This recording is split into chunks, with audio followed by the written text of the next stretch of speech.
I never imagined that a simple morning walk in Central Park would end with the police surrounding me like I was a criminal. The very same son who handed me a surprise purse just minutes before was the reason for the chaos. My hands were shaking so violently I could barely breathe. Today, I'm going to tell you something I never thought I would share. And if for even a second this feels familiar, I only ask that you like this video and subscribe. It will help me keep opening my heart. Every morning, I'd rise before the subway rumble and the city's awakening sounds. At 75, the brisk air biting my cheeks, the scent of damp leaves and hot pretzels from street vendors was my only company before my son's call started.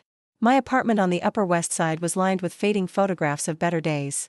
My husband Harold smiling before his stroke, my children David and Sarah as toddlers clutching ice cream cones at Coney Island. The silence in those rooms was exhausting. I'd shuffle through the hardwood floors in my worn slippers, passing the mahogany dining table where we used to gather for Sunday dinners. Those were the days when David would bring his college friends home, and Sarah would practice piano in the corner, filling our home with Mozart and laughter. Now the piano bench collected dust, and the dining table served as a monument to loneliness. That particular Thursday morning in October, I pulled on my worn leather jacket, the one Harold bought me for our 30th anniversary. The leather was cracked now, like the lines around my eyes, but it still held his scent somehow. I hoped for a peaceful walk through the park, maybe feed the ducks by the pond, watch the joggers sprint past with their youth and energy. But my son's unexpected gift changed everything. David appeared at my door at 7:30 sharp, which was unusual. Usually, he'd call around 10, after his coffee and after checking his stock portfolios. He'd inherited his father's keen eye for investments, turning Harold's modest savings into what he called substantial assets. David always spoke about money with the reverence most people reserved for prayer. "Morning, Mom," he said, but his smile didn't reach his eyes. The same blue eyes that once sparkled when he'd show me his report cards, now seemed calculating. He was wearing an expensive suit, probably worth more than my rent, and his hair was perfectly styled despite the early hour. "I brought you something special," he continued, holding out a small leather purse. It was beautiful, Coach maybe, with golden hardware that caught the morning light streaming through my kitchen window. "I thought you needed something nice for your walks." I should have been suspicious. David hadn't given me a gift in 3 years, not since Father's Day when I'd bought Harold a book he couldn't even read anymore due to his failing eyesight. But I was so hungry for his attention, so desperate for any sign that I still mattered to my own child, that I accepted it with trembling hands. "Thank you, sweetheart," I whispered, my voice cracking with emotion I tried to hide.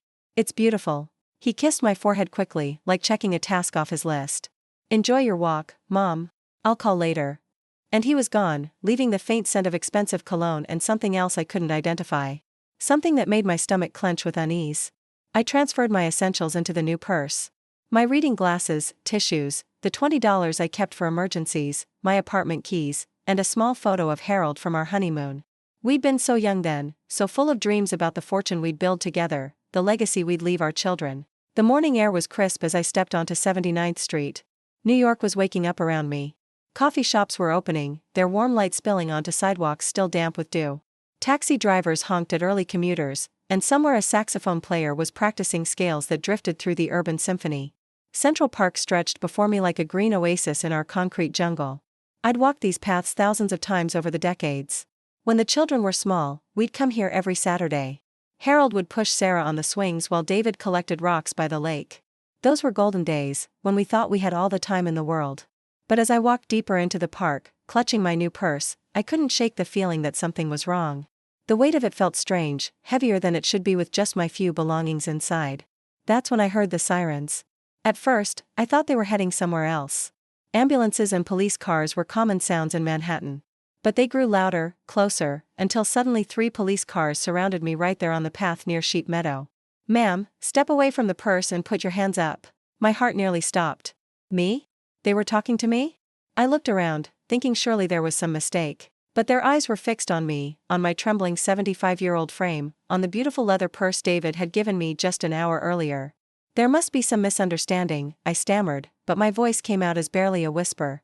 One officer, young enough to be my grandson, approached cautiously. His hand rested on his weapon. I'd never seen a gun up close before, never imagined I'd be on the wrong end of one. "Ma'am, we received a report about stolen goods. We need to examine that purse." Stolen goods? My mind raced. David had given me this purse. My own son. There had to be an explanation. But as the officer opened the purse with gloved hands, I watched his expression change. Inside, alongside my reading glasses and emergency 20, were items I'd never seen before. Expensive jewelry, credit cards with names I didn't recognize, and bundles of cash held together with rubber bands. "This isn't mine," I whispered, but even to my own ears, the words sounded hollow. Guilty. The worst part wasn't the handcuffs, though they cut into my arthritic wrists like ice. The worst part wasn't the stares from joggers and dog walkers who'd stopped to gawk at the spectacle. The worst part was the realization, slow and sickening, that my own son had set me up.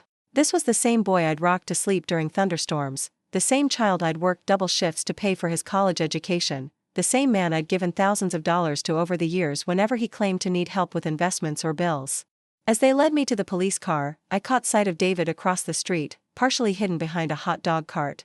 Our eyes met for just a moment, and I saw something in his expression that broke my heart completely.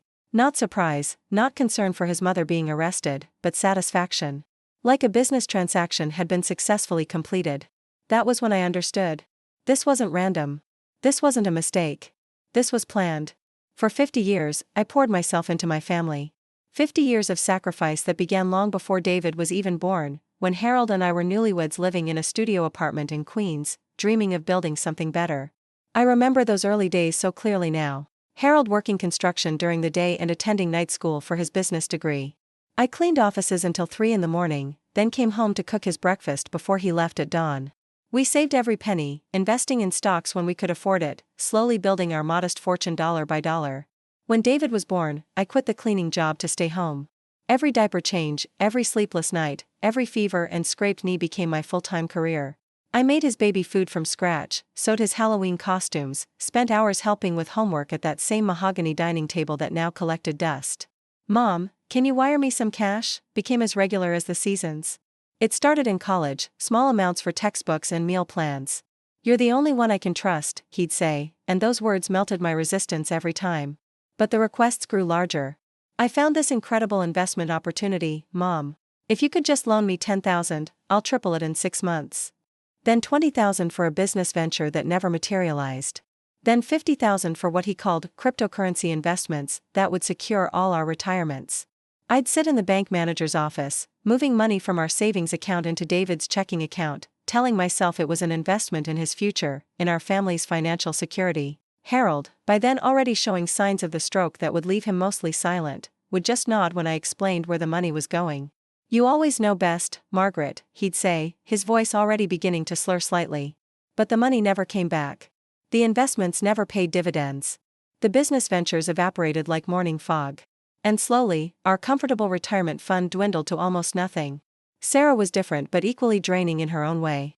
My daughter inherited my emotional sensitivity but not my patience. "Why didn't you answer my calls, Mom?" she'd snap when I was too tired to pick up the phone. Her voice carried the same coldness I heard from strangers on the subway. She lived in a beautiful house in Westchester, paid for partly with loans I'd co-signed but never seen repaid. Her children, my grandchildren, barely knew me. During holidays, I was tolerated rather than welcomed, treated like an obligation rather than the matriarch who'd helped make their privileged lives possible. "Mom, you need to understand, we have our own lives now," Sarah would say whenever I expressed loneliness or asked to visit more often. "We can't drop everything just because you're bored."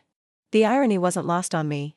The woman who'd dropped everything for them for decades was suddenly too demanding for wanting a phone call returned or a holiday invitation that felt genuine rather than dutiful. I filled in the gaps of their selfishness with more sacrifice. When David's wife left him, taking half his assets, I refinanced the apartment to help him avoid bankruptcy.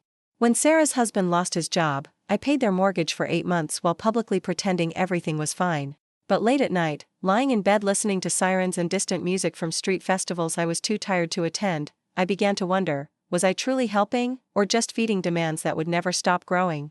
The answer came gradually, in small cruelties that accumulated like interest on a debt I couldn't pay off. My 72nd birthday passed unnoticed. Not just forgotten, but actively ignored. I'd spent weeks planning what I thought would be a small family dinner. I bought Harold's favorite wine, made David's childhood favorite lasagna, even found Sarah's preferred flowers at the corner market despite their ridiculous price. I set the table with our wedding china, the delicate plates we'd received as gifts 47 years earlier and only used for special occasions. The afternoon light streamed through windows I'd cleaned especially for the occasion, casting golden squares across the mahogany table. 6 o'clock came and went. 7 o'clock. 8 o'clock. No knocks on the door. No phone calls. No texts with apologetic excuses. At 9:15, my phone finally rang. Sarah's number appeared on the screen, and my heart leaped with relief. They'd remembered after all, they were just running late.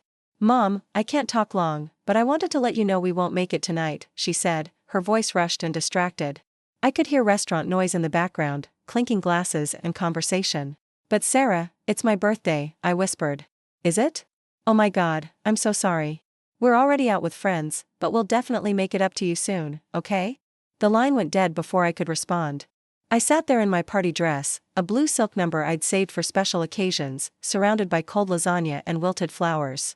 The silence was so complete I could hear the clock ticking on the kitchen wall, marking time that felt suddenly worthless. That night, I put away the wedding china one piece at a time, wrapping each dish in tissue paper like I was burying small hopes. But that was just the beginning. When flu season hit that winter, my symptoms grew worse day by day. The cough that started as a minor irritation became a deep, rattling sound that kept me awake nights. My fever spiked to dangerous levels, and I was too weak to make it to the grocery store for soup or medicine. I called David first. "I'm really sick, sweetheart. Could you possibly bring me some supplies, or maybe drive me to the doctor?" "Gosh, Mom, I wish I could, but I'm swamped at work. This merger deal is worth millions, and I can't step away right now. Can't you just order delivery?" I tried to explain that I needed human contact, medical attention, someone to check if my fever was dangerous. But the line was already dead. Sarah's response was even more dismissive. "Mom, you know I can't be around sick people. The kids have school, and I can't risk bringing home germs. Just take some Tylenol and rest." For 5 days, I battled the flu alone in my apartment. 5 days of burning fever, barely able to keep water down, dizzy whenever I stood up. The super in my building, a kind man from Puerto Rico named Carlos, finally checked on me when I didn't pick up my mail. "Senora Margaret, you look terrible," he said, genuine concern in his eyes. "Do you need me to call someone?" I almost laughed at the irony. A man who barely knew me showed more care than my own children.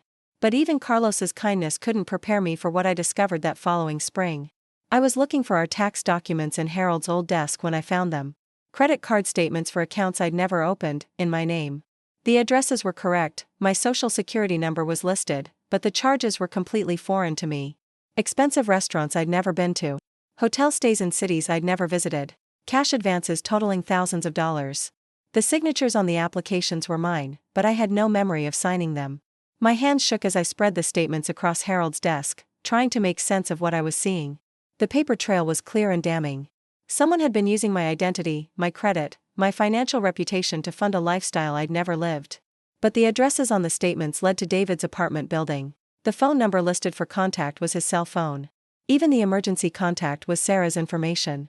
The betrayal was so complete, so calculated, that I had to sit down before my legs gave out. They hadn't just been taking my money through direct requests and emotional manipulation. They'd been systematically destroying my credit, mortgaging my future, ensuring that even if I wanted to cut them off financially, I'd be too buried in debt to survive independently. The credit card debt totaled over $40,000. Money I didn't have, for purchases I didn't make, to fund lives that excluded me. That evening, as I sat staring at my reflection in Harold's shaving mirror, I felt something shatter inside me. It wasn't dramatic. There was no scream, no thrown objects, no dramatic collapse. I was simply holding my teacup, the delicate flowered china from a set my mother had given me as a wedding gift, when it slipped from my fingers. The soft crash against the hardwood floor seemed to echo through every room of the apartment. As I knelt to pick up the pieces, careful not to cut myself on the sharp fragments, I whispered to the empty room, "Maybe I have to say no, but I'm so afraid to be alone." The fear was real and consuming. At 75, with limited savings left and no clear income besides Social Security, cutting ties with my children felt like signing my own death warrant. Who would check on me if I got sick again? Who would handle emergencies? Who would even notice if something happened to me? But as I swept up the broken china, I realized something else. I was already alone. The children I'd sacrificed everything for had already abandoned me in every way that mattered. The only difference was that I was still paying for the privilege of being ignored. That night, I pulled out our old photo albums. Pictures of birthday parties where I'd spent weeks planning every detail. Christmas mornings where I'd worked extra shifts to afford the expensive toys and gadgets David and Sarah had demanded. Family vacations where I'd scrimp for months to take them to Disney World or the beach, even when we couldn't really afford it. In every photo, I was smiling. But looking at them now, I could see the exhaustion around my eyes, the tension in my shoulders, the forced quality of my joy. I was packing those albums into a storage box when I found the letter. It was in Harold's handwriting, though weaker and more shaky than his usual script. He must have written it shortly after his stroke, when his words were already becoming harder to form. Margaret, it began, I know I can't say this out loud anymore the way I want to, but you need to know. The children are taking advantage of your good heart. I see it, and it breaks what's left of mine. You deserve better than to spend your golden years being used. Promise me you'll remember your worth. Promise me you'll fight for yourself the way you always fought for everyone else. Love, H. The letter was dated 2 years earlier. Harold had seen what was happening and tried to warn me, even when his own voice was failing him. I held that letter to my chest and cried the hardest I'd cried since his stroke, not just for the betrayal, but for the man who'd tried to protect me even when he could barely protect himself. But confronting my son about the credit cards was harder than I'd anticipated. David arrived at my apartment the next morning with his usual confident stride, wearing another expensive suit that probably cost more than my monthly food budget. You wanted to see me, Mom, he said, settling into Harold's favorite armchair like he owned it. I placed the credit card statements on the coffee table between us. For a moment, I watched his expression, hoping to see surprise or confusion that might indicate innocence. Instead, I saw calculation. His eyes moved quickly over the papers, and I could almost see him determining his response strategy. Mom, you don't understand, he said, his voice taking on that patient tone people use with children or confused elderly people. I'm managing these accounts for you. It's complex financial planning that you shouldn't worry about. Managing them? David, these charges are for restaurants and hotels I've never been to. They're business expenses, Mom. Remember the investment opportunities one told you about? Sometimes I have to entertain clients, travel for meetings. It's all part of building our family's wealth. Our family's wealth. The phrase made my stomach clench. There was no family wealth anymore. They'd systematically drained every account, maxed every credit line, mortgaged every asset. But David, my credit score has dropped to almost nothing. I can't even qualify for a store credit card anymore. Credit scores are just numbers, Mom. What matters is the investments we're building. These short-term sacrifices will pay dividends that make the credit issues irrelevant. He spoke with such confidence, such authority, that for a moment I almost believed him. This was my son, after all. The boy I'd raised, educated, supported through every challenge. Surely he wouldn't deliberately hurt me. But then I remembered Harold's letter, and something steel-hard formed in my chest. Show me, I said quietly. Show me these investments. Show me the accounts, the paperwork, the returns. For the first time, David's confidence flickered. Mom, it's complicated. You wouldn't understand the technical details. Try me. Look, you just need to trust me. Have I ever steered you wrong? The question hung in the air between us like a poisonous cloud. Had he ever steered me wrong? He'd told me my money was safe while draining my accounts. He'd promised visits he never made, repayment of loans he never honored, respect he never showed.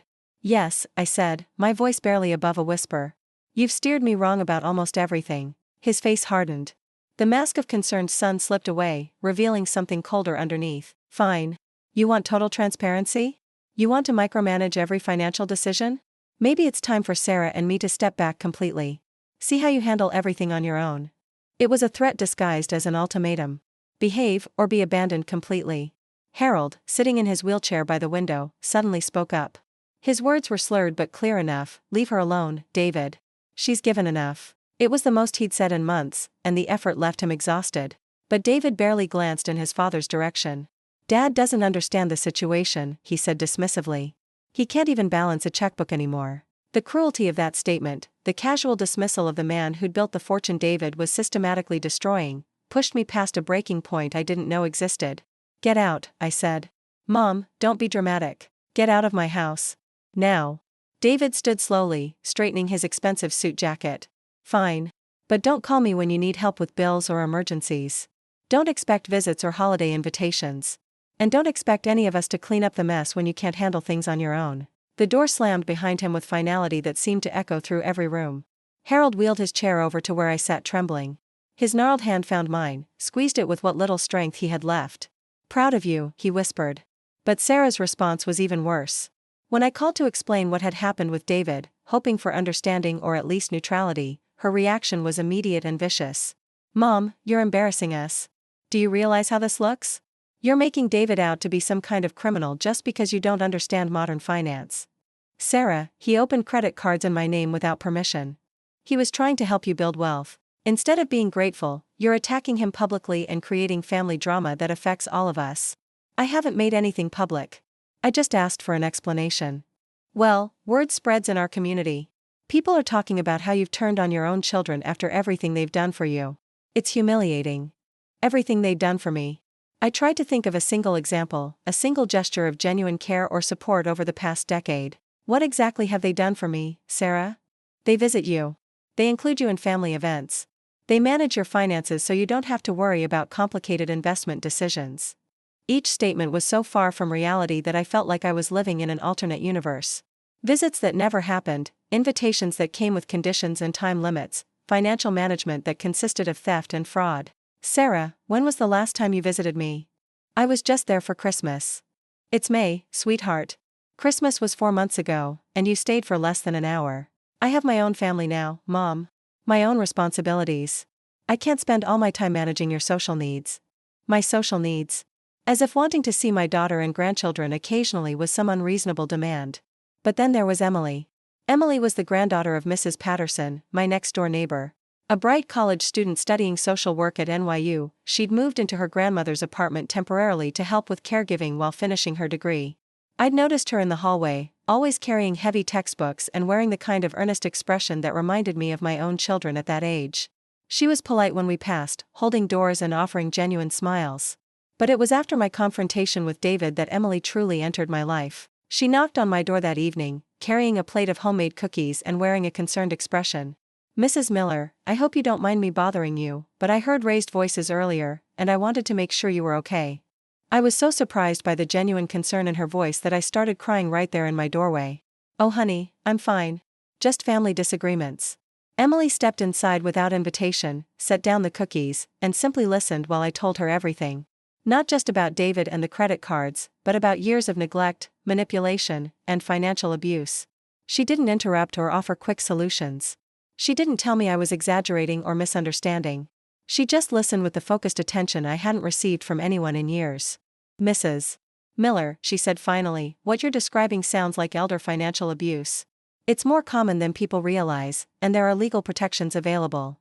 Legal protections. The phrase sparked something beyond hope, something closer to determination. Emily helped me research lawyers who specialized in elder abuse cases.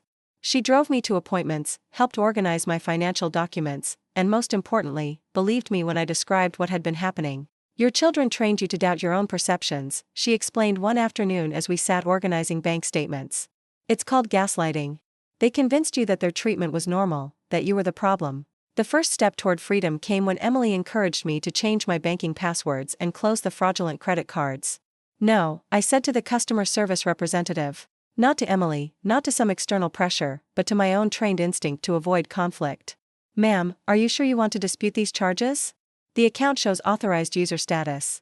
I never authorized anyone to use my name or credit. These charges are fraudulent. The word felt foreign in my mouth. Throughout decades of being taken advantage of, I'd never used such direct language. But saying it felt like taking off a heavy coat on the first warm day of spring. I slept that night with a peaceful heart for the first time in months. The city noises outside seemed distant and less invasive.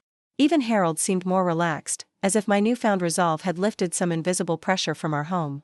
The next step was meeting with the lawyer Emily had recommended. Janet Rodriguez was a woman about my daughter's age, but where Sarah's voice carried entitlement and impatience, Janet spoke with professional compassion. Mrs. Miller, what you've described constitutes several forms of financial abuse. Identity theft, credit fraud, and possibly undue influence. The good news is that we can protect you legally and financially. We opened a new bank account at a different institution, one that required multiple forms of identification and in-person verification for any changes. I felt like I was reclaiming territory that had been occupied by enemy forces. I want to emphasize, Janet said, that protecting yourself isn't an act of aggression against your family. It's basic self-preservation. Basic self-preservation. How had I gotten to a point where protecting my own interests felt revolutionary? The process wasn't easy. I wrestled with guilt and loneliness every step of the way. Decades of conditioning whispered that I was being selfish, ungrateful, destructive to family bonds. But with every legal document I signed, every fraudulent account I closed, every financial protection I put in place, a piece of my old self re-emerged. The woman who'd worked 2 jobs to pay for her children's education. The woman who'd managed household finances through recessions and windfalls.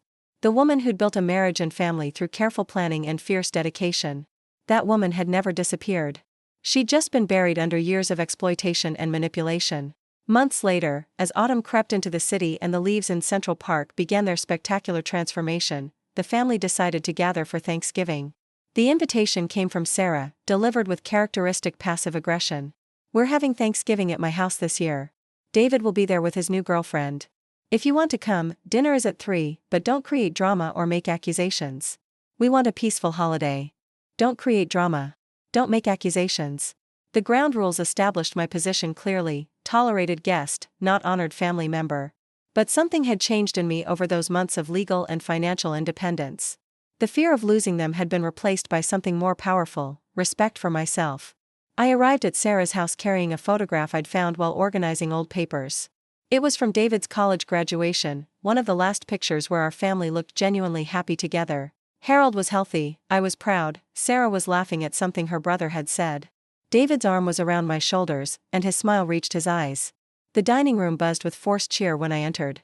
David's new girlfriend, a woman about Emily's age, looked uncomfortable in the too formal atmosphere. Sarah's children were absorbed in their phones, barely acknowledging my arrival. "Mom, you look nice," Sarah said, though her tone suggested surprise that I'd made an effort. I was wearing a new dress I'd bought with Emily's encouragement, burgundy silk that complemented my silver hair. It was the first piece of clothing I'd purchased for myself in 2 years. The dinner conversation was stilted and superficial. Updates on work projects, vacation plans, investments that were performing well. Nobody asked about my health, my loneliness, my needs or interests. Midway through the meal, David began discussing his latest business venture with the same confidence he'd used to justify draining my accounts. "I'm putting together an investment group for cryptocurrency mining. The returns are incredible, completely revolutionizing traditional portfolio strategies." His girlfriend listened politely, but I caught her exchanging glances with Emily, who'd insisted on attending to provide moral support. "It sounds risky," the girlfriend said carefully.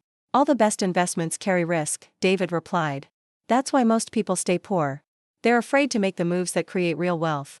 Most people stay poor." The casual contempt in his voice, the implication that financial struggle indicated moral failure, cut through whatever family loyalty I had left. I reached into my purse and pulled out the photograph. "David, do you remember when this was taken?" He glanced at the picture dismissively. "College graduation, I guess." "Your college graduation? The one I worked double shifts to pay for? The one where you thanked me in your speech for sacrificing so much to make your education possible?" The room grew quiet. Sarah shot warning looks in my direction. "Mom, we don't need to relive ancient history," she said. "You're right. We don't." I stood up slowly, holding the photograph with trembling hands. With deliberate ceremony, I tore it in two. The sound of ripping paper seemed impossibly loud in the sudden silence. "My love can't be bought anymore," I said, my voice steady despite the emotions coursing through me. "And it can't be stolen or manipulated or taken for granted." I placed the torn halves on the table between the turkey and stuffing. "Respect me or lose me. Those are your only options now." David's face flushed with anger. "This is exactly the kind of dramatic nonsense we were hoping to avoid. Then you should have avoided creating the situation that required it." Sarah stood up, her voice rising. "Mom, you're ruining Thanksgiving. You're embarrassing everyone." "I'm embarrassed too, Sarah. Embarrassed that I allowed this treatment for so long. Embarrassed that I confused enabling with love." Emily reached over and squeezed my hand. Her simple gesture of support gave me strength to continue. "I won't be lending money anymore. I won't be signing documents I don't understand. I won't be available for emergencies while being ignored for celebrations. And I won't pretend that financial abuse is family love." The room erupted in protests and denials. David accused me of being manipulated by outsiders. Sarah cried about family loyalty and gratitude. Even Harold, who'd been mostly silent, tried to wheeze out some plea for peace. But I remained calm, anchored in a certainty that had taken me 75 years to find. This was my boundary: no more manipulation, no more lies, no more selling my dignity for scraps of attention. As I walked toward the door, Emily beside me, I felt lighter than I had in decades. But the test of my transformation wasn't over yet. The real challenge came weeks after Thanksgiving, in a form I never could have anticipated. I was having coffee with Mrs. Patterson when she mentioned the gossip that was spreading through our building and neighborhood. "Margaret, I hate to bring this up, but people are saying some troubling things about your situation with David and Sarah." My heart sank. "What kind of things?" "Well," she said uncomfortably, "the story going around is that you've developed some kind of paranoia about money, that you've made false accusations against your children to get attention." False accusations. The phrase hit me like ice water. They're saying David never took money from you, that you've gotten confused about your finances and are blaming him for your own mistakes. The betrayal was breathtaking in its scope. Not content with destroying my financial security, they were now attacking my reputation and credibility.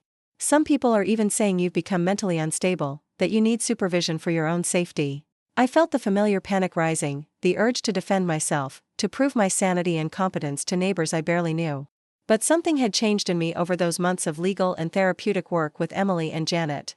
The old Margaret would have frantically gathered evidence, made phone calls, begged for belief and understanding.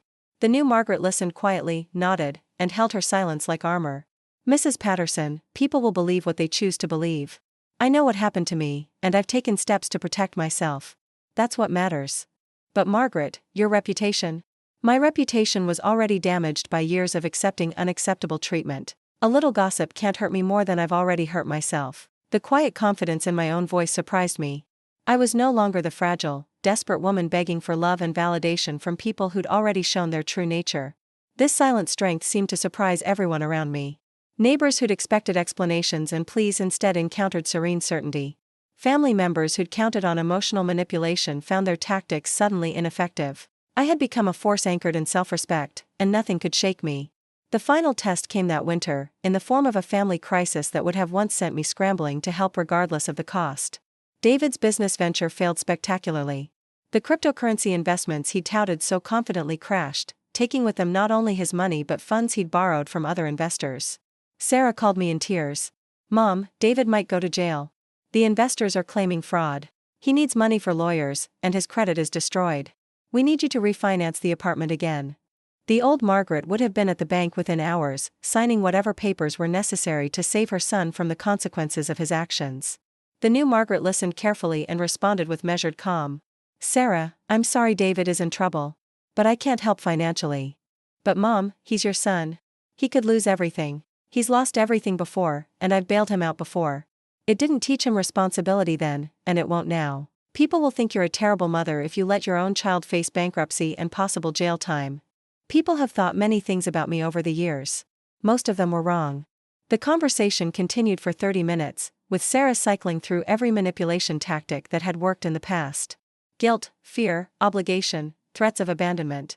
But I remained unmoved.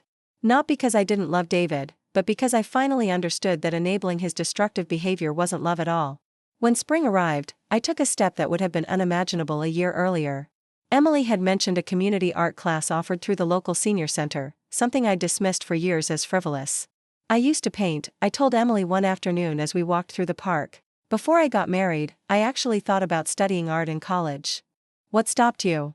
The question was simple, but the answer revealed decades of choices made for other people's benefit rather than my own. Life stopped me. Marriage, children, responsibilities. There was never time for something so impractical. "Do you think there might be time now?" Emily's question echoed in my mind for days. I was 75 years old, financially secure for the first time in years, and suddenly free from the emotional obligations that had consumed my adult life. Maybe there was time now. Maybe there had always been time, and I'd simply given it away to people who didn't value it. The community center art class met Tuesday mornings in a bright room overlooking a small garden. The instructor, a retired art teacher named Patricia, welcomed me with genuine warmth. "Have you painted before, Margaret?" "Not for about 50 years. "Well, your hands remember more than you think they do." She was right. As I mixed colors on the palette, feeling the cool smoothness of paint between brushes and canvas, something long dormant awakened in me. My first painting was terrible by any objective standard. The proportions were wrong, the colors muddy, the composition amateurish. But it was mine. Every brushstroke represented time spent on something I chose, something that brought me joy without serving anyone else's agenda. Each Tuesday, I returned to that bright room and painted. Landscapes from memory, portraits of Harold in his healthy days, abstract expressions of emotions I'd never allowed myself to feel fully. The other students ranged in age from 60 to 85. Some were accomplished artists returning to an old passion, others complete beginners like me. But all of us shared something precious, time that belonged to us alone. Patricia encouraged experimentation and risk-taking in ways my family never had. "Art isn't about perfection, Margaret. It's about expression." "What do you want to say with this piece?" "I want to say that I'm still here," I thought. "I want to say that despite everything, there's still beauty in me waiting to be discovered." One morning, I arrived at class wearing a new coat. It was bright turquoise, a color I'd always loved but never dared to wear. Sarah had once said it made me look desperate for attention, so I'd stuck to blacks and grays for years. But in that art studio, surrounded by easels and canvases and people who appreciated bold choices, the turquoise coat felt like a flag of independence. Beautiful color, Patricia said approvingly. It matches your spirit. My spirit.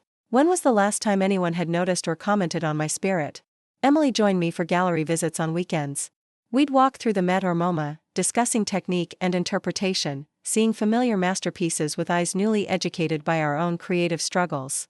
I wish I'd encouraged my artistic interests when the children were young, I confided during one of these outings. You still can encourage them now, Emily replied. It's never too late to become who you were meant to be. Who I was meant to be. The phrase resonated with possibilities I'd thought were permanently lost.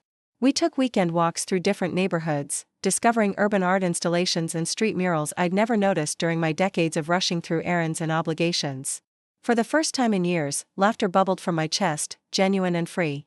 Not the polite laughter I'd manufactured for family gatherings or social situations, but deep joy that started in my belly and filled up every empty space inside me. Emily became more than a neighbor's granddaughter. She became family by choice rather than obligation, showing me what intergenerational relationships could look like when built on mutual respect rather than exploitation. She never asked me for money or favors. She never canceled plans for more important commitments. She never made me feel like a burden or obligation. Instead, she brought me stories from her social work classes, asked for advice about school projects, shared meals without keeping score of who cooked or paid.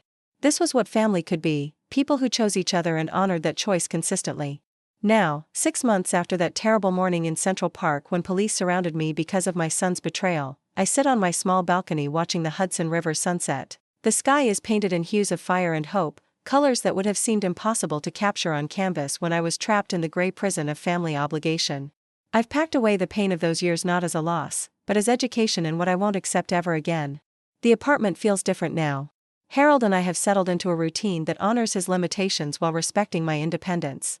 He can't protect me the way he once did, but I no longer need protection.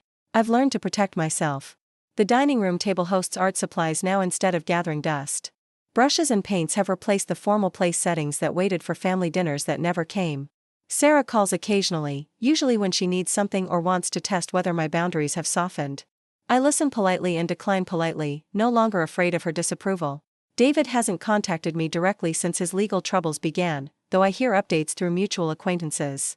He's managed to avoid jail time but lost most of his assets. The investors settled for pennies on the dollar rather than pursue lengthy litigation. I feel sadness about his situation, but not guilt. He's an adult who made choices, and consequences are part of learning. The financial abuse case is still working through legal channels. Janet expects we'll recover some of the stolen money, though not all. But the real victory wasn't monetary, it was learning that I deserved better treatment than I'd been accepting. My credit score has slowly recovered as fraudulent accounts were closed and legitimate payments resumed. I have enough money for my basic needs and small pleasures like art supplies and museum memberships. More importantly, I have something I'd lost decades ago: respect for my own judgment and worth. The community center has become a hub of unexpected friendships. Patricia invited me to display 2 of my paintings in the spring student show. They're not masterpieces, but they represent something profound: time and energy spent on my own joy. Mrs. Patterson and I have grown closer, sharing stories about marriages, children, and the complex navigation of aging with dignity. She's dealing with her own family disappointments, and we support each other without trying to fix or solve anything.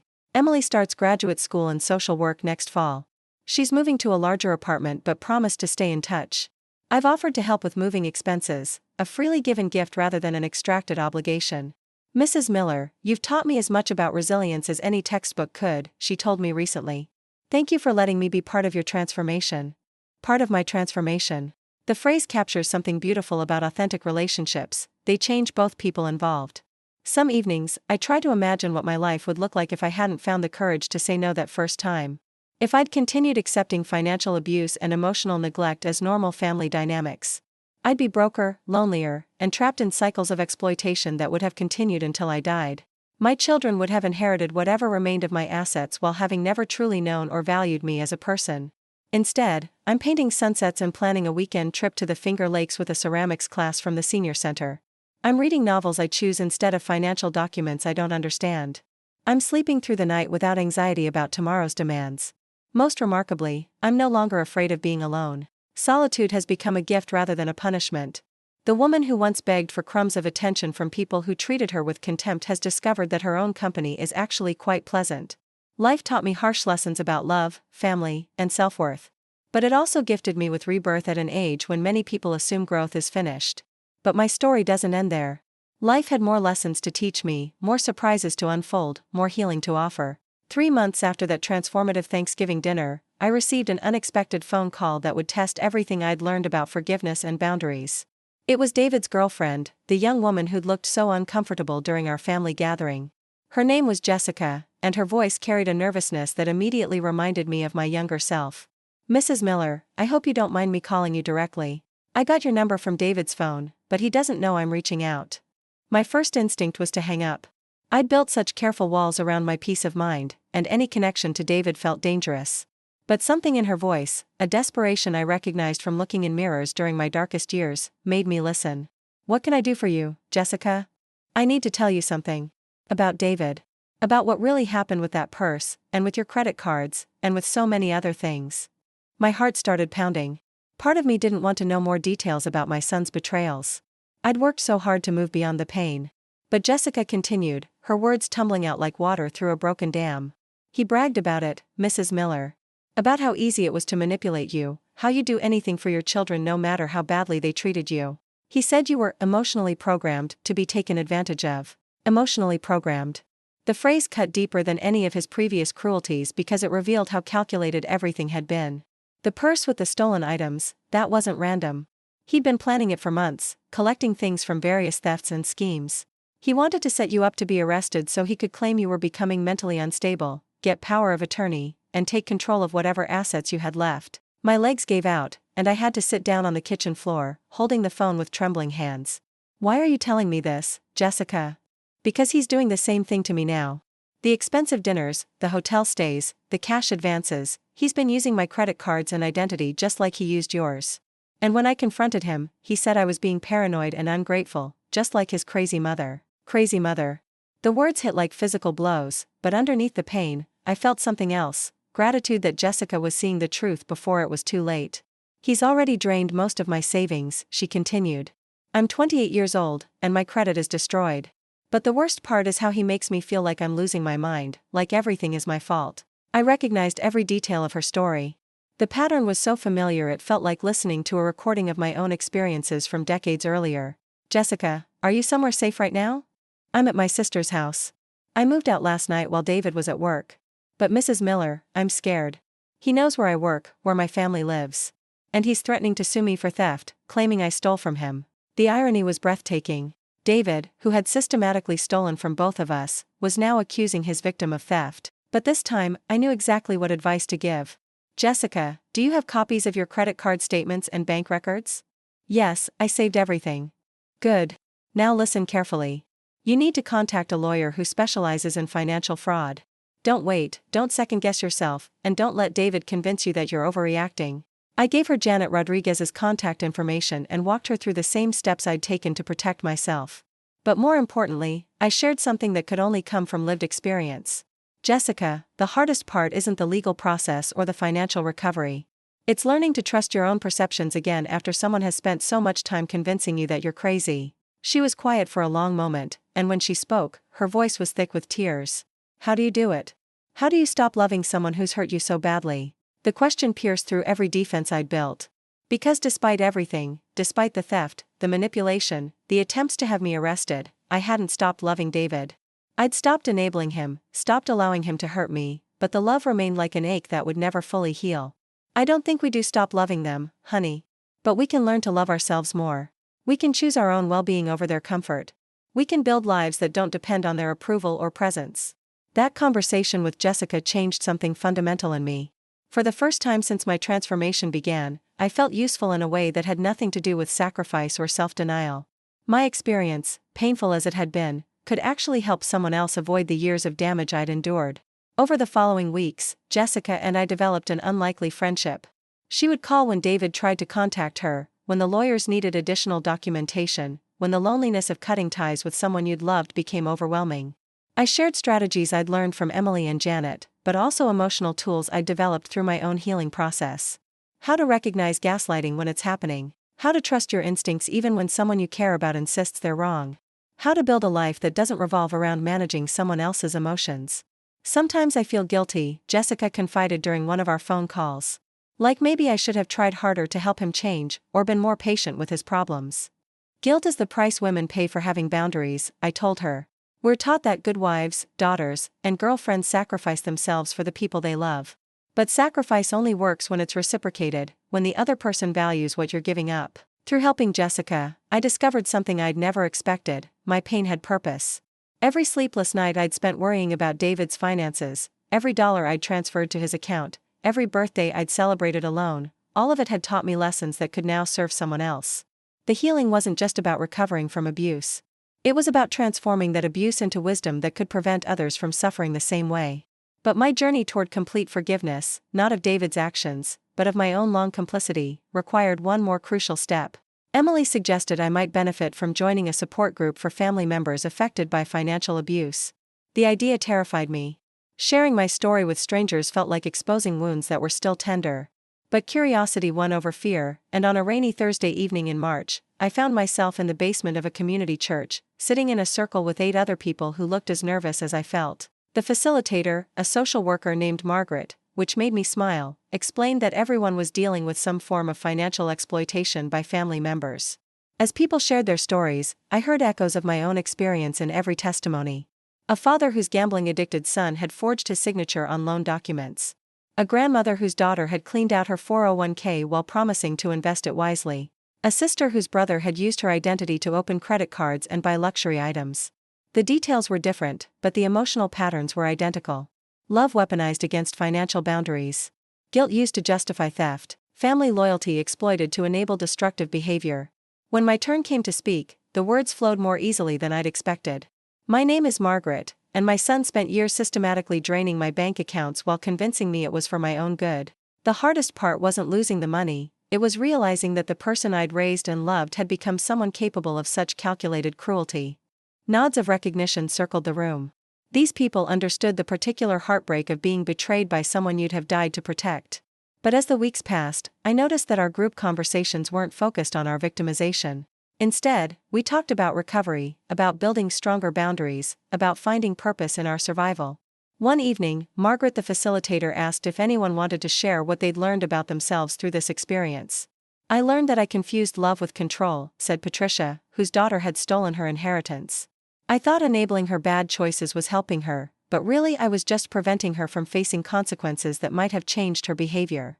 I learned that being generous doesn't mean being stupid, added Frank, whose brother had embezzled from their family business. There's a difference between helping someone and being taken advantage of. When my turn came, I surprised myself with what came out. I learned that I had value beyond what I could provide other people. For 75 years, I measured my worth by how much I could sacrifice for my family. But sacrifice without reciprocity isn't love, it's exploitation. And it doesn't help anyone grow. The group met weekly for 3 months, and by the end, we'd become more than fellow survivors. We'd become friends who'd chosen each other based on mutual respect rather than blood relation or romantic attraction. Several of us started meeting for coffee after the official sessions ended, sharing updates about legal proceedings, financial recovery, and the ongoing process of rebuilding our lives. Frank, who'd lost his business to his brother's embezzlement, was starting a consulting firm to help other small business owners protect themselves from internal theft. Patricia had reconnected with friends she'd neglected during years of managing her daughter's crises. Another member, Tom, was taking guitar lessons for the first time since high school. All of us were discovering parts of ourselves that had been buried under years of dysfunctional caretaking. But the most unexpected development came in late spring, when Patricia suggested we organize a workshop for other seniors about recognizing and preventing financial abuse. We have knowledge that could help people, she said during one of our coffee meetings. We've learned these lessons the hard way, but maybe others don't have to. The idea sparked something in me that felt like purpose. For so many years, my identity had been defined by what I gave up for others. Now I had a chance to create something positive, something that honored my survival rather than my victimization. We contacted the senior center where I took art classes and proposed a monthly seminar on financial safety for older adults. The response was overwhelming. Dozens of people signed up for the first session. Standing in front of that room full of seniors, many of whom reminded me of my former self, trusting, generous, maybe a little too willing to believe the best about their families, I felt more confident than I had in decades. Financial abuse by family members is one of the most underreported crimes in America, I began. Not because people don't recognize it, but because admitting it means acknowledging that someone we love is capable of hurting us. I talked about warning signs, family members who insist on managing your finances without providing clear documentation, who dismiss your questions as paranoia, who become angry when you want to maintain control of your own money. But more importantly, I talked about internal warning signs, the feeling that you're walking on eggshells around financial conversations, the sense that you're being manipulated through guilt or fear, the gradual erosion of your confidence in your own judgment. After the presentation, people approached me with questions, with their own stories, with gratitude for permission to trust their instincts about situations that had been troubling them. One woman, probably in her early 80s, lingered after everyone else had left. "My grandson has been asking me to invest in his business ventures," she said quietly. "He gets angry when I ask for details or want to see a business plan. Your presentation made me realize that his anger is actually the answer. If the investment was legitimate, he'd be happy to show me the documentation." These conversations reminded me why my story mattered. Not just as personal catharsis, but as education that could prevent others from enduring what I'd experienced. The workshops became a monthly commitment, and eventually we expanded to cover other senior centers throughout the city. Frank developed materials about business-related fraud, Patricia focused on romance scams that targeted widowed women, and I specialized in family financial abuse. Each session reinforced what I'd learned about the importance of boundaries, the difference between helping and enabling, and the courage required to choose your own well-being over someone else's comfort. But perhaps the most healing aspect of this work was seeing people's faces when they realized they weren't alone, they weren't stupid, and they weren't responsible for other people's choices to exploit their generosity. Standing in front of each new group, I no longer felt like a victim sharing a cautionary tale. I felt like a survivor sharing tools for prevention and recovery. The financial situation eventually resolved better than Janet had initially expected. The credit card fraud case yielded enough evidence to pursue criminal charges if I chose to, though after much consideration, I decided against it. "Pressing charges won't give you closure," Janet explained when I announced my decision. "Only you can give yourself that. But it might prevent David from doing this to other people." The thought of David targeting other vulnerable people, other mothers who loved him, other girlfriends who trusted him, made the decision easier. I filed the criminal complaint not for revenge, but for protection of future potential victims. David pled guilty to multiple counts of identity theft and credit card fraud in exchange for a suspended sentence and restitution payments. He was required to attend financial counseling and perform community service. I didn't attend the court proceedings. By then, my energy was focused on building rather than relitigating the past. The restitution payments arrived monthly, not enough to fully compensate for what had been stolen, but sufficient to provide some practical relief. I used part of the money to establish a small scholarship fund at the community college where Emily was studying, specifically for students interested in social work and elder advocacy. The rest went into a savings account that I thought of as my adventure fund, money for experiences I'd always wanted but never allowed myself. Through the art classes, I'd met a group of women planning a painting trip to the Maine coast. For decades, I'd dismissed such luxuries as selfish or financially irresponsible. But at 76, with my boundaries firmly established and my finances finally secure, the trip felt less like indulgence and more like reclaiming possibilities I'd deferred too long. The week in Rockport was a revelation. Painting outdoors, capturing the interplay of light and water, sharing meals and conversation with women who appreciated creativity and independence, I felt more like myself than I had since before marriage and children. One afternoon, as I worked on a watercolor of the harbor, Patricia from art class sat down beside me. "You seem different lately, Margaret. More solid, somehow." "I feel different. Like I finally know who I am outside of what other people need from me." That's quite an accomplishment at any age. Indeed it was. Most people spend their entire lives unclear about their core identity, about what they want, about what they're willing to accept and what they refuse to tolerate. I'd had the unusual experience of losing myself completely and then consciously choosing who to become during recovery. The woman I'd built from the ashes of my old life was stronger, clearer, and far more interesting than the woman who'd devoted herself entirely to other people's happiness. By autumn, Harold's health had declined significantly.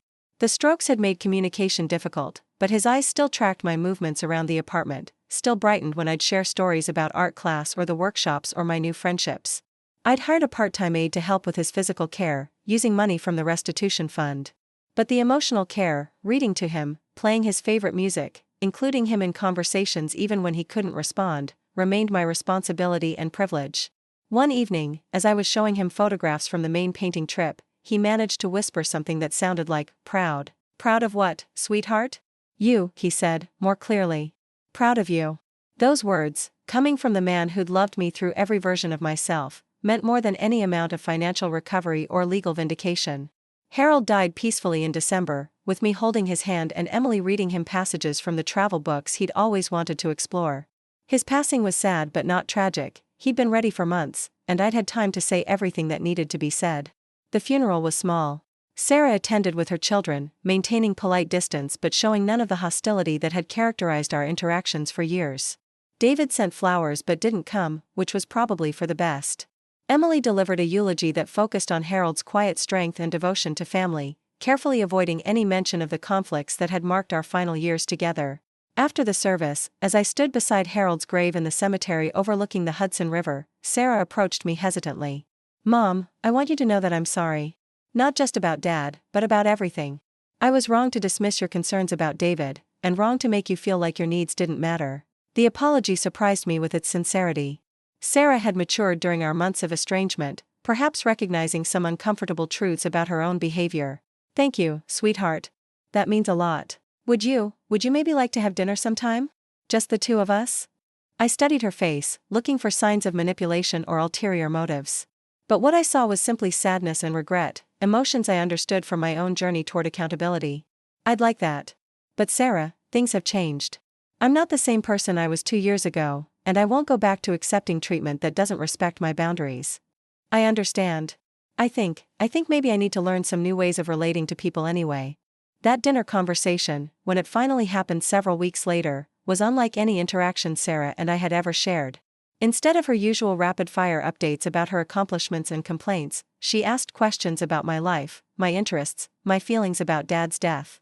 I never realized how isolated you must have felt, she said at one point. I was so focused on managing my own family that I forgot you were still a person with your own needs. We all get caught up in our own lives, honey. But relationships require intention. They don't maintain themselves. Would you teach me? I mean, would you be patient while I figure out how to be a better daughter and mother? The request touched something deep in my heart, not the old desperate hunger for my children's attention, but a mature recognition that relationships can evolve when both people commit to growth. Of course. But Sarah, I need you to understand that teaching you doesn't mean sacrificing my own well-being. I'll support your efforts to change, but I won't enable behaviors that hurt either of us. That's fair. More than fair, actually. We started slowly, with monthly dinners that focused on getting to know each other as adults rather than as mother and dependent child. Sarah shared her struggles with parenting teenagers, her concerns about her marriage, her envy of women who seemed to balance career and family more gracefully. I offered perspective when asked, but resisted the urge to solve her problems or take responsibility for her emotions. The dynamic felt foreign at first. I'd been managing other people's feelings for so long that simply listening without fixing felt almost irresponsible.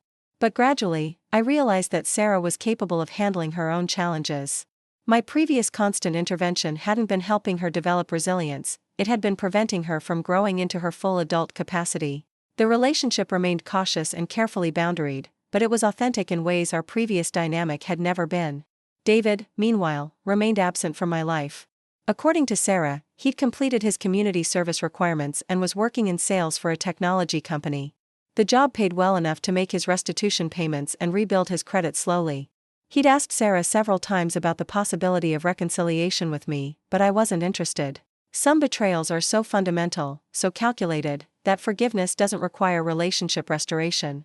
I wished him well from a distance, hoped he would learn from his mistakes and find ways to contribute positively to the world. But I had no desire to give him additional opportunities to hurt me. The distinction between forgiveness and reconciliation was something I'd learned through months of therapy with a counselor Emily had recommended. Dr. Patricia Hernandez specialized in family trauma and helped me understand that loving someone doesn't mean tolerating abuse from them. Healthy love requires boundaries, she'd explained during one of our sessions. When we love without limits, we're actually enabling the other person's worst impulses while destroying ourselves. Therapy had been another gift I'd given myself with the Adventure Fund, an investment in emotional healing that proved as valuable as any financial recovery. By spring, almost 2 years after that terrible morning in Central Park, I felt ready to take on a project that would have been unimaginable during my darkest period. The Senior Center had asked if I'd be interested in developing a comprehensive workshop series about healthy aging, drawing on both personal experience and the research I'd done for the financial abuse presentations.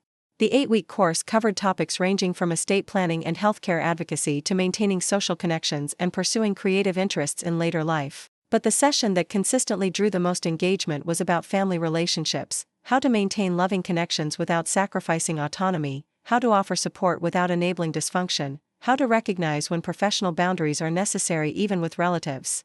Each class filled quickly, often with waiting lists of seniors eager to discuss these issues in a supportive environment. Standing in front of those groups, sharing tools and insights that had cost me years of pain to develop, I felt the deep satisfaction that comes from turning survival into service. My story had become more than personal history, it had become a resource for others navigating similar challenges. The workshops evolved into a training program for social workers and healthcare providers who work with elderly clients. We developed materials about recognizing signs of financial abuse, understanding the emotional complexity of reporting family members, and supporting seniors who choose to establish boundaries with exploitative relatives. Emily, now in graduate school, wrote her master's thesis on intergenerational financial abuse, using our conversations and workshop materials as primary research. Her academic work gave scholarly weight to insights we'd developed through lived experience.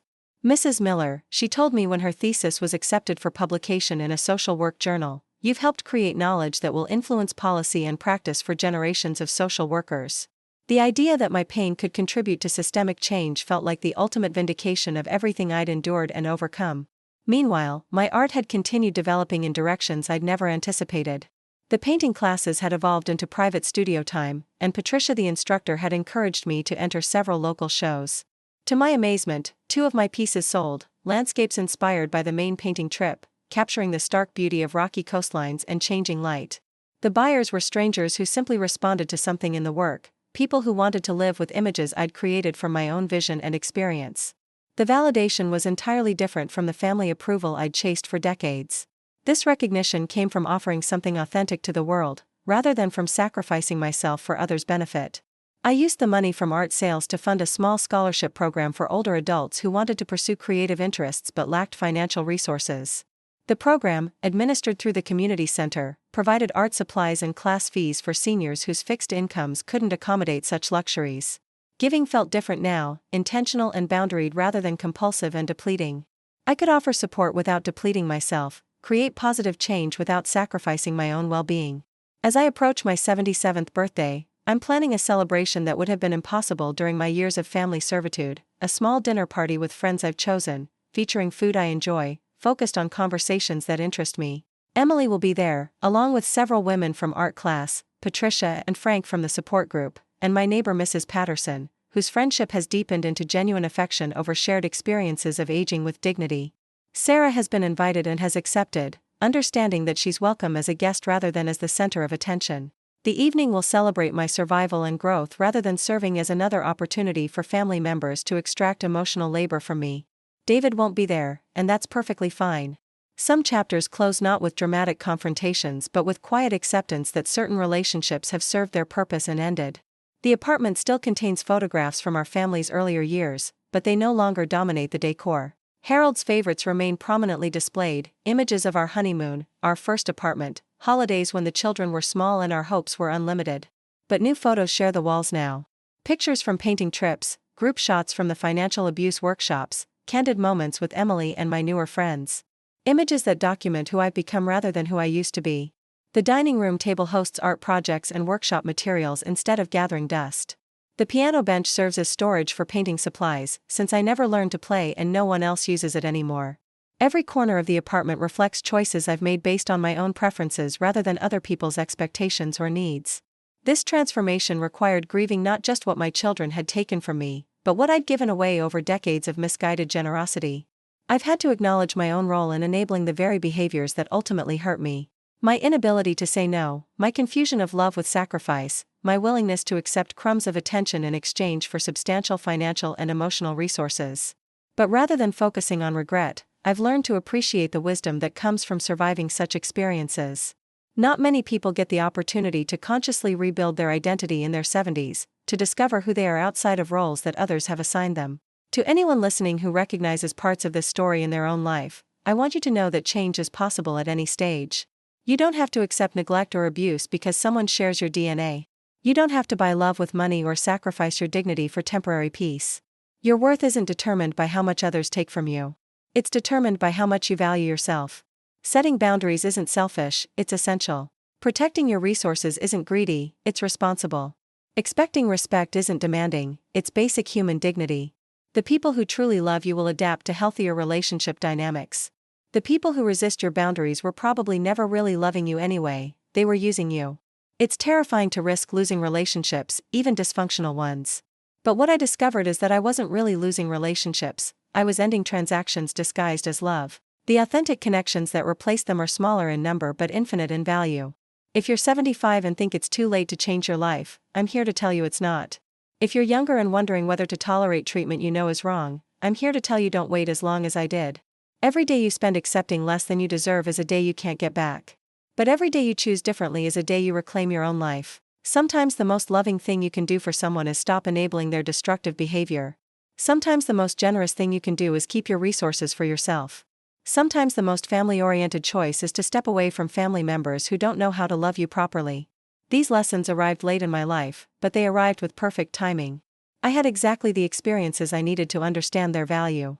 My hope is that sharing this story might help someone else learn these lessons earlier, or with less pain, or with more support than I had. Have you ever lived through something similar? Have you found yourself giving more than you received until there was nothing left of yourself? I'd love to hear your stories in the comments below. And if this video resonated with you, please like it and subscribe to help this message reach someone who needs to hear it tonight. Remember, you are worthy of love that doesn't cost you everything you have. You are valuable exactly as you are, not just for what you can provide others. Your life belongs to you, and it's never too late to start living it on your own terms. Thank you for listening to my story. Thank you for helping me keep my heart open by sharing yours.